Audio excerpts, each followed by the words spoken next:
राम राम जी।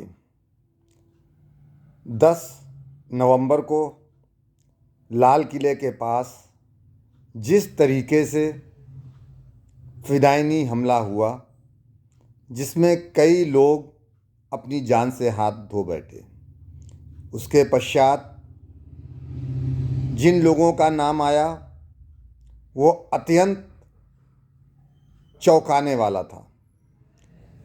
सफ़ेद कॉलर, पढ़े लिखे डॉक्टर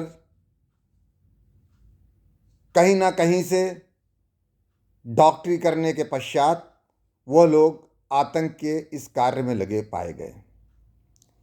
बहस छिड़ी और तथाकथित राजनीति करने वाले अपनी अपनी सुविधानुसार अपना अपना ज्ञान बांटने लगे।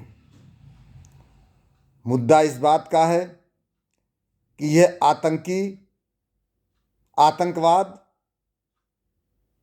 अन्याय, अत्याचार से प्रभावित होकर के लोग उसमें जा रहे हैं, या फिर ये एक शिक्षा है जो इनको आतंकवादी बनाने के लिए धकेल रही है। अगर हम बात करें पहले कि अन्याय और अत्याचार की वजह से आतंकी और आतंकवाद का जन्म होता है, तो मुझे याद आता है 1984 का वह पल जब सिखों का व्यापक पैमाने पर नरसंहार हुआ, लेकिन वह आतंकवाद की कैटेगरी में कभी नहीं गए। कुछ पाकिस्तानी समर्थित खालिस्तान के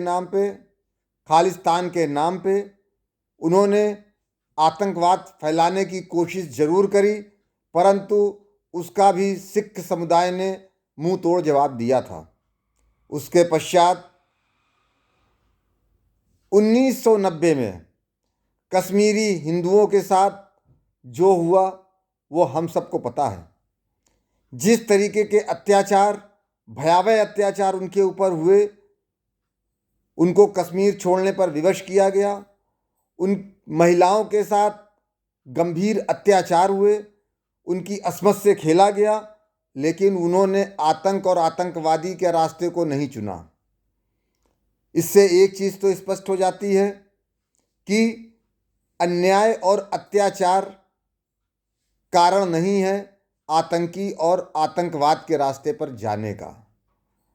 इसका सबसे बड़ा उदाहरण मैं पुनः आपको लाल किले पर हुए फिदायनी हमले को देना चाहता हूँ।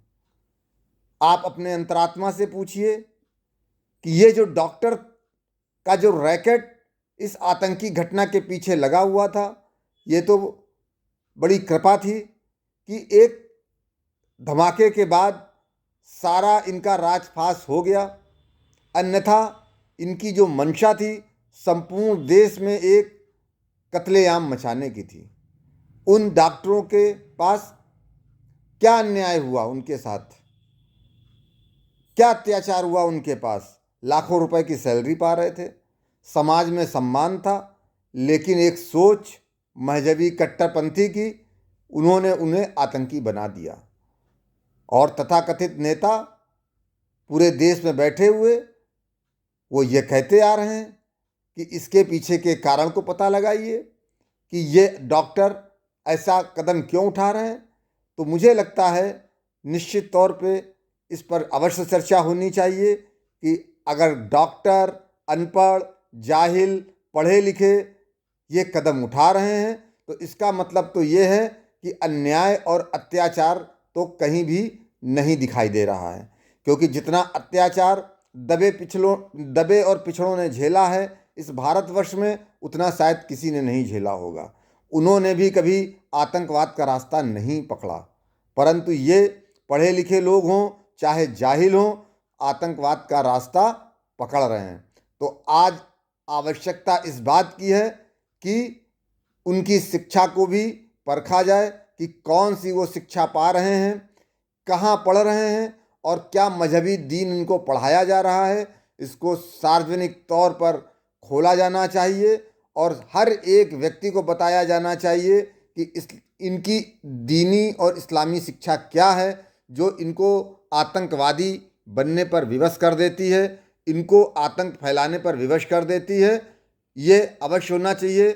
मेरा सरकार से मांग है कि ऐसी जांच अवश्य करिए कि यह पढ़े लिखे लोग हों या जाहिल हों, और केवल ये भारतवर्ष की बात नहीं है, ये संपूर्ण विश्व की बात है। आप किसी भी विश्व में देख लीजिए, इस तरह के हरकतें, आतंकी घटनाएं सिर्फ और सिर्फ मजहब के नाम पे हो रही हैं।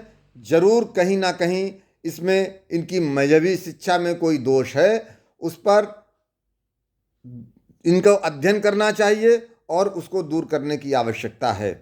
क्योंकि देखा जाता है कि अगर यह आतंकी हैं तो भी इनके मारे जाने के पश्चात जिस तरीके से इनको शहीद का दर्जा दिया जाना, जिस प्रकार से इनकी जनाजों में हजारों लोगों की भीड़ उमड़ना, ये स्पष्ट करती है कि दिक्कत अन्याय और अत्याचार में नहीं, दिक्कत मजहबी शिक्षा में है। इसलिए सरकार को तुरंत ऐसे मजहबी संस्थानों को बंद करना चाहिए, देश हित में, राष्ट्र हित में, जहां से आतंक और आतंकवादी की पैदावार हो। जय हिंद, जय भारत, धन्यवाद।